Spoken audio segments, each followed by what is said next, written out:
Hello everyone. Today we are learning about polynomial. Polynomial में सबसे पहले हम जानेंगे वेरिएबल के बारे में। तो वेरिएबल किसे कहते हैं?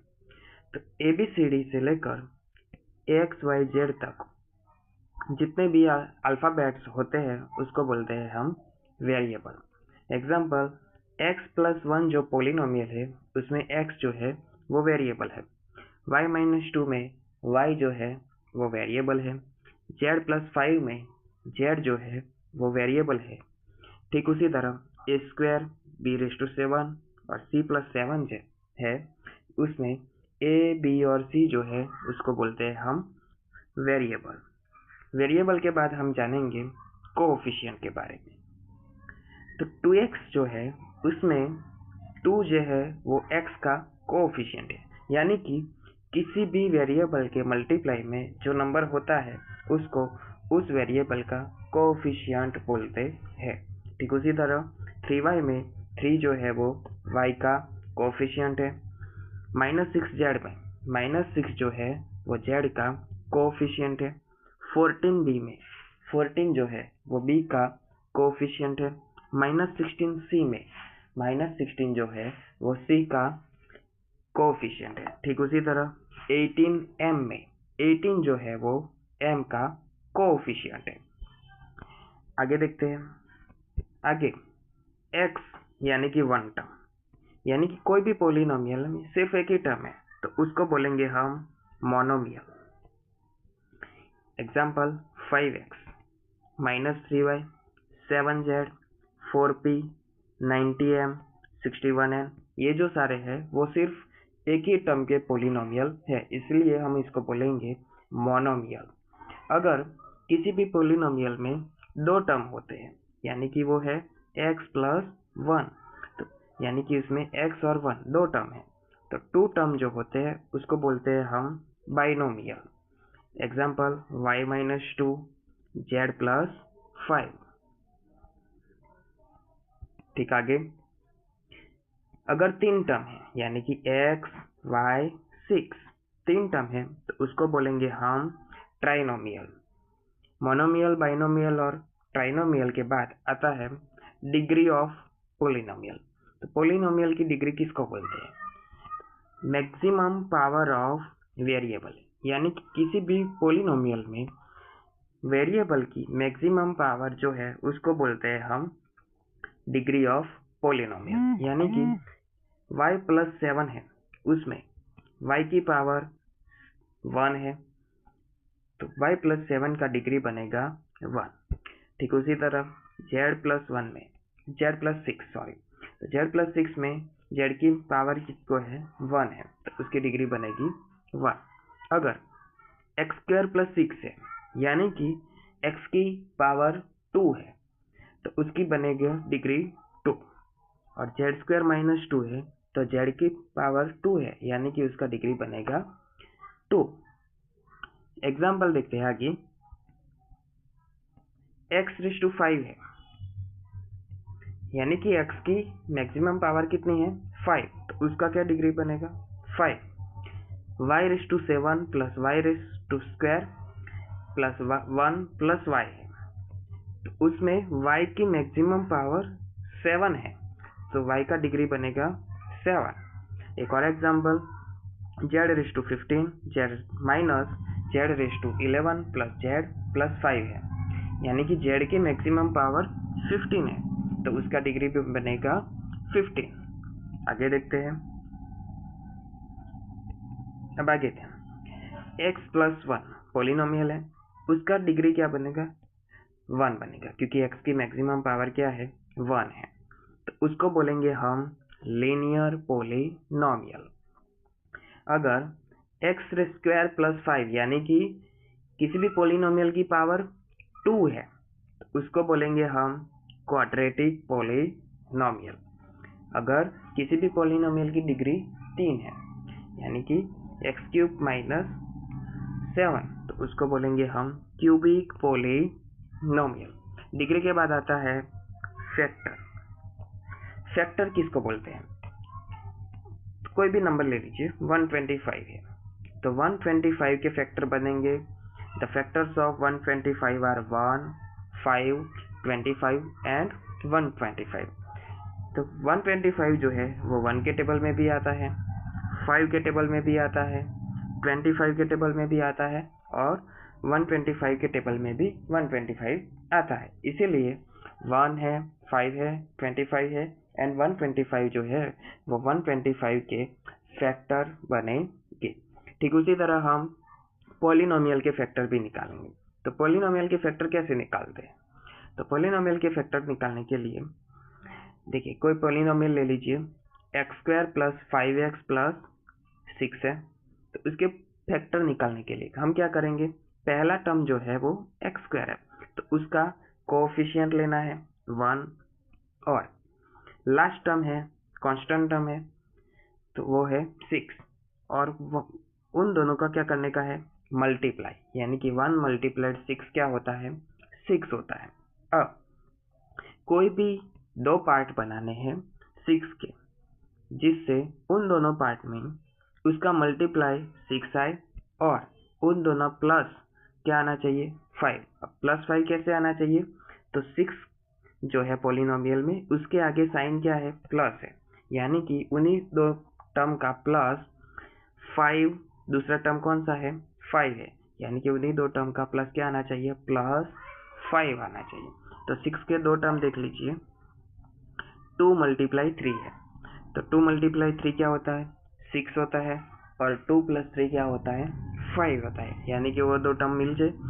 फिर से रिवाइज करते हैं, किसी भी पॉलिनोमियल के फैक्टर निकालने के लिए पहले उसी पॉलिनोमियल में, यानी कि क्वाड्रेटिक पॉलिनोमियल, पहले टर्म का कोएफिशिएंट और लास्ट टर्म उन दोनों का मल्टीप्लाई करने का है। मल्टीप्लाई क्या आता है, 6 आता है। अब 6 के दो पार्ट बनाने हैं, जिसका दो पार्ट का मल्टीप्लिकेशन 6 आना चाहिए, और इधर प्लस है तो उन्हीं दो टर्म का प्लस कितना आना चाहिए, दूसरे टर्म जितना है, यानी दूसरे टर्म क्या है, +5 है, तो दोनों टर्म का प्लस क्या आना चाहिए, +5 आना चाहिए। तो हमें दो टर्म मिल गए हैं 2 और 3। तो उसको कैसे लिखेंगे, x² + 5x के दो पार्ट, 2x + 3x + 6। ओके, अब क्या करेंगे, पहले दो टर्म और लास्ट दो टर्म उन दोनों में हम कॉमन निकालेंगे। अब कॉमन कैसे निकालते हैं, तो देखिए, पहला टर्म है x² और दूसरा टर्म है 2x, तो इधर ध्यान, x² को हम x × x लिख सकते हैं, 2x को हम 2 × x लिख सकते हैं। अब दोनों में सेम क्या है, कॉमन, तो x² और 2x में x और नीचे भी क्या है, x है, तो उन दोनों में कॉमन क्या बन जाएगा, x। तो x को हम पहले लिख देंगे, उसके बाद ब्रैकेट करेंगे, ब्रैकेट में लिखेंगे, पहले टर्म में कॉमन निकालने के बाद क्या बचा, एक और x बचा, यानी कि x लिखेंगे। फिर दोनों के बीच में प्लस का साइन है तो प्लस करेंगे, और 2x में क्या बचा, 2 बचा, तो क्या लिखेंगे हम, 2x। अब दोनों में कॉमन निकालने के बाद क्या बचता है, x इंटू ब्रैकेट x + 2। ठीक उसी तरह दूसरे टर्म 3x + 6 है, तो 3x + 6 में कॉमन, तो 3x को हम 3 × x लिख सकते हैं और 6 को हम 3 × 2 लिख सकते हैं।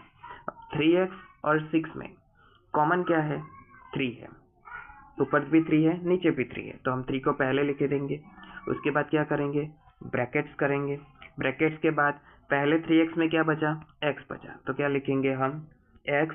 अब दोनों के बीच में कौन सा साइन है, प्लस का साइन है, तो प्लस क्या करेंगे, 2 करेंगे। तो 3x + 6 को कॉमन निकालने के बाद क्या बचता है, +3 इंटू ब्रैकेट x + 2। अब हमने 4 टर्म के क्या बना दिए, सिर्फ 2 टर्म बना दिए। अब उन्हीं 2 टर्म में कॉमन निकालेंगे। अब ध्यान में रखने वाली बात यह है कि जो भी 2 ब्रैकेट्स निकलते हैं वो ऑलवेज सेम होने चाहिए, और अंदर की जो साइन है वो भी सेम होनी चाहिए। तो x + 2 है तो दोनों में x + 2 ही है, एक x + 2 है और एक x - 2 है तो वो गलत रहेगा। उसके बाद हम क्या करेंगे, उन्हीं 2 टर्म का कॉमन निकालेंगे फिर से, तो उन्हीं दो टर्म में ऑलवेज कॉमन क्या बनेगा हमें, x+2। तो x+2 को हम पहले लिख देंगे, फिर क्या करेंगे, ब्रैकेट्स करेंगे, फिर पहले टर्म में क्या बचा, अकेला x बचा, तो पहले x लिखेंगे, फिर दूसरे टर्म में क्या बचा, +3 बचा, तो हम क्या लिखेंगे, +3। चलो अब आगे देखते हैं। तो इसके दोनों फैक्टर है, कौन बचेंगे, x+2 एंड x+3। तो उस पॉलिनोमियल जो है x² + 5x + 6, उसके फैक्टर क्या बनेंगे, x+2 एंड x+3। चलिए दूसरा एग्जाम्पल, दूसरी पॉलिनोमियल है 2x² + 5x - 3। इसको हम पहले प्रोसेस स्टेप 1 से शुरू करेंगे। तो पहले क्या करेंगे, x² का कोएफिशिएंट क्या है, 2, तो 2 को लिख देंगे। फिर लास्ट टर्म कौन सा है, -3, तो क्या लिखेंगे, -3। उसके बाद दोनों का मल्टीप्लाई करेंगे, दोनों का मल्टीप्लाई क्या आता है, -6। अब -6 जो है उसके दो पार्ट करने हैं, जिसका मल्टीप्लाई क्या आना चाहिए, -6 आना चाहिए, और दोनों का इधर कौन सा साइन है, माइनस का साइन है, यानी कि दोनों का माइनस क्या आना चाहिए, +5 आंसर आना चाहिए दूसरे टर्म जितना। तो देखिए -6 के हम 2 और 3 लेते हैं, लेकिन 2 और 3 का मल्टीप्लाई 6 होता है, लेकिन 2 और 3 में माइनस करने से हमें +5 मिलेगा नहीं, तो वो दो टर्म आएगा नहीं। तो फिर -6 के एक और दो टर्म ले लेते हैं, 6 और 1। तो 6 और 1 का मल्टीप्लाई भी 6 होता है, -1 लेंगे तो -6 आ जाएगा, और 6 में से 1 जाएगा तो क्या बचेगा, +5, यानी कि वो दो टर्म हमें मिल गए। तो कैसे लिखेंगे, 2x² + 6x - x - 3। अब हमने क्या बना दिए, 4 टर्म बना दिए।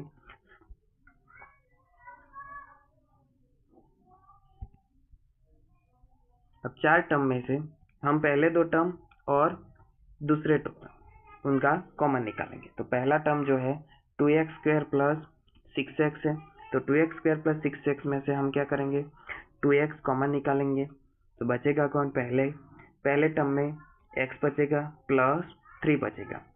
फिर दूसरे टर्म x -3 है, तो उसमें से हम कॉमन क्या निकालेंगे, -1 निकालेंगे।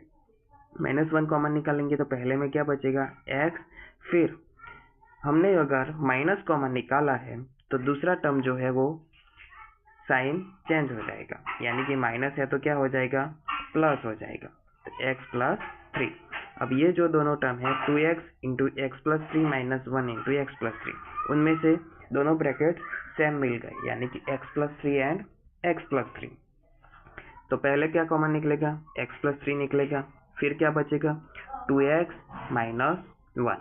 तो 2x² + 5x - 3 का फैक्टर क्या क्या बनेगा, x+3 एंड 2x - 1। चलो आगे देखते हैं। अब आता है जीरोस ऑफ पॉलिनोमियल। तो जीरोस ऑफ पॉलिनोमियल कैसे निकालते हैं, तो जीरोस ऑफ पॉलिनोमियल निकालने के लिए पहले हमें किसी भी पॉलिनोमियल का फैक्टर निकालना पड़ेगा। तो let's the polynomial is 3x² + 7x - 6 है। अब इस पॉलिनोमियल के फैक्टर निकालने के लिए हम क्या करेंगे, पहले टर्म का कोएफिशिएंट और लास्ट टर्म दोनों का मल्टीप्लाई, 3 × -6, तो आंसर क्या आता है, -18। अब -18 के दो पार्ट करेंगे, जिसका मल्टीप्लाई -18 आना चाहिए, और दोनों का इधर माइनस है तो दोनों का सब्ट्रैक्शन क्या आना चाहिए, +7 आना चाहिए। तो let's the two terms are 9 × 2 है, तो 9 × 2 करने पर हमें 18 मिल जाएगा, और 9 में से 2 जाएगा तो क्या बचेगा, 7, और 9 × -2 करेंगे, इसलिए हमें क्या मिलेगा, हमें -18 मिलेगा, क्योंकि हमें चाहिए -18। तो लिखेंगे 3x² + 9x - 2x - 6 = 0। अब 4 टर्म है, 3x² + 9x में से कॉमन निकालेंगे, और -2x - 6 में से कॉमन निकालेंगे। तो पहले में कॉमन क्या निकलेगा, 3 × x निकलेगा। तो 3x कॉमन निकालने के बाद पहले टर्म में क्या बचेगा, x, और दूसरे टर्म में क्या बचेगा, 3। ठीक उसी तरह दूसरे दो टर्म है 3 एंड 4, उसमें से क्या कॉमन निकलेगा -2, तो क्या बचेगा x प्लस 3। तो दो फैक्टर मिल गए हमें x plus 3 and 3x minus 2। अब जीरोस निकालने के लिए या तो x plus 3 is equal to 0 लेंगे और 3x minus 2 is equal to क्या लेंगे 0 लेंगे। अब प्लस 3 जो है वो इज इक्वल टू के उस साइड जाएगा, तो प्लस 3 है तो क्या हो जाएगा -3 एंड इस तरफ -2 पहले जाएगा तो प्लस हो जाएगा, यानी कि 3x इज इक्वल टू 2।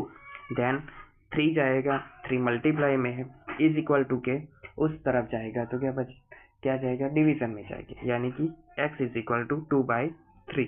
तो -3 एंड 2/3 ये जो मिले वो है polynomial 3x² plus 7x minus 6 का।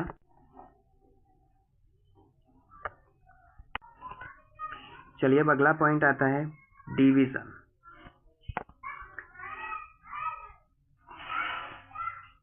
पोलिनोमियल में डिवीजन, तो देखिए 6x² plus 7x minus 20 divided by 2x plus 5, यानी कि हमें पोलिनोमियल को पोलिनोमियल से ही डिवाइड करने का है।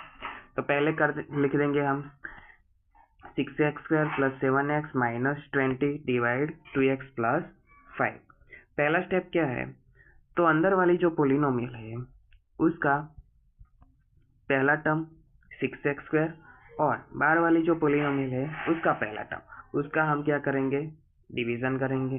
तो क्या बचेगा x² और x है तो एक x बचेगा और 6/2 यानी कि 3x, तो क्या मिलेगा 3x मिलेगा। वो 3x हम पहले इधर लिख देंगे।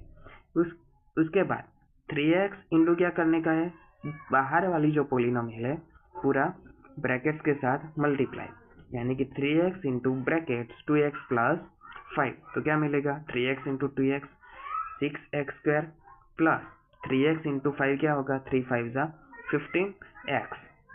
तो क्या आंसर मिला हमें 6x² प्लस 15x। तो उस 6x² और प्लस 15x को हम इधर लिखेंगे। उसके बाद साइन जो है वो हम चेंज करेंगे, क्योंकि डिवीजन में हम क्या करते हैं सब्ट्रैक्शन करते हैं। तो ये प्लस 6x² है उसको करेंगे हम -6x², प्लस 15x है उसको लिखेंगे -15x। उसके बाद प्लस 7x और -15x, तो क्या बचेगा -8x और प्लस 6x² और -6x² है वो कट जाएगा। उसके बाद इधर से -20 नीचे उतारेंगे तो हमारे पास क्या मिलेगा -8x -20। तो फिर से हम उसी स्टेप को फॉलो करेंगे, -8x को बाहर वाली जो पॉलिनोमियल है 2x उसके साथ डिवाइड करेंगे। तो देखो -8x divided by 2x, x cut जाएगा, -8/2 क्या मिलेगा हमें -4, -4 को हम इधर लिखेंगे। उसके बाद -4 को फिर से बाहर वाली जो पॉलिनोमियल है उसके साथ मल्टीप्लाई करेंगे, तो -4 इंटू 2x प्लस 5, तो क्या मिलेगा -4 इंटू 2x है तो -8x एंड -4 प्लस 5 है तो माइनस प्लस माइनस होगा और 4 5 जा 20 होगा। तो ये जो आंसर आया उसको इधर पूरा लिख देंगे, तो -8x -20। फिर से हम साइन चेंज करेंगे, माइनस है तो प्लस करेंगे, प्लस है तो माइनस करेंगे, यानी -8x है तो प्लस करेंगे और -20 है उसको भी हम क्या करेंगे प्लस करेंगे। तो -20 और +20 कट जाएगा, -8x एंड +8x कट जाएगा, तो क्या बचेगा 0। आगे हम पढ़ेंगे factorization by method of using algebraic identities. तो अलजेब्रिक आइडेंटिटीज है a + b whole square is equal to a² + 2ab + b², और दूसरी आइडेंटिटीज है in brackets a² - b² is equal to in brackets a - b into in brackets a + b। वैसे identities 2 से ज़्यादा है, लेकिन अभी हम इन 2 के बारे में जानेंगे। चलो एक एग्जांपल देखते हैं। X square plus 14x plus 49। तो इसमें हम एक एक टर्म को अलग अलग से लिखेंगे। तो x square is equal to हम इन ब्रैकेट एक्स का स्क्वायर लिख सकते हैं, 49 को हम 7 का स्क्वायर लिख सकते हैं, और 14x कैसे लिखेंगे?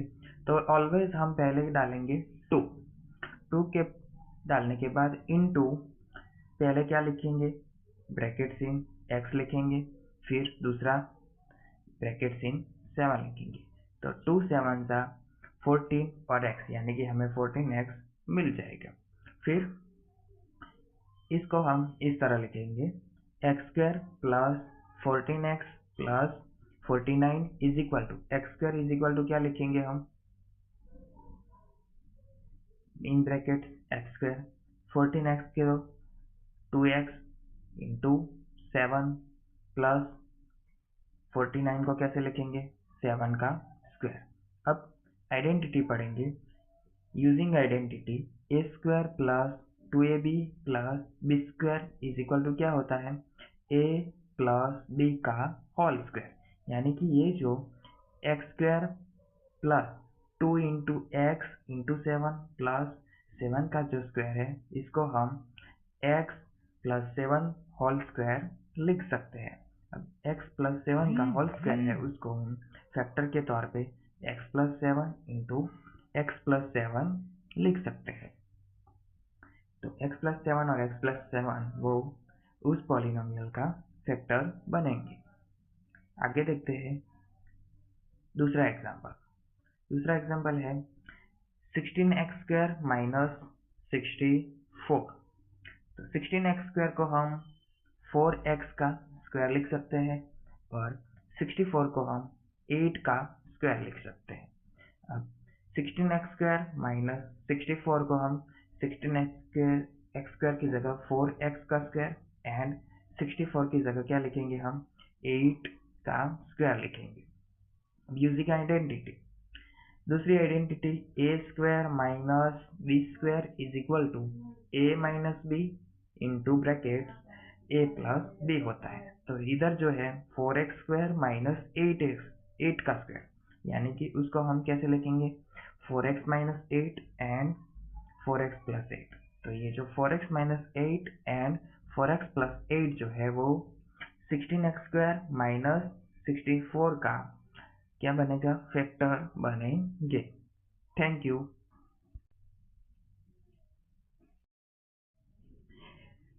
अगला पॉइंट है find the value of polynomial. let b polynomial is p of x is equal to x raised to 3 plus 2x square plus 5x plus 7। क्या लिखा है? Find p of 0 and p of -2, यानी कि हमें p of 0 और p of -2 के जरिए से पॉलिनोमियल की वैल्यू निकालनी है। चलो सबसे पहले हम p of 0 के बारे में बात करेंगे। तो फिर से पॉलिनोमियल लिखेंगे, p of x is equal to x raised to 3 plus 2x square plus 5x plus 7। फिर put x is equal to 0, यानी कि पॉलिनोमियल में जहाँ जहाँ भी x है उधर हम 0 डालेंगे। तो क्या लिखेंगे? p of 0 is equal to x raised to 3 है तो 0 का 3 पावर करेंगे, 2x स्क्वायर है तो प्लस 2 0 पावर 2, प्लस 5x है तो प्लस 5 इन ब्रैकेट 0 करेंगे, प्लस 7, देन 0 पावर 3 इज 0।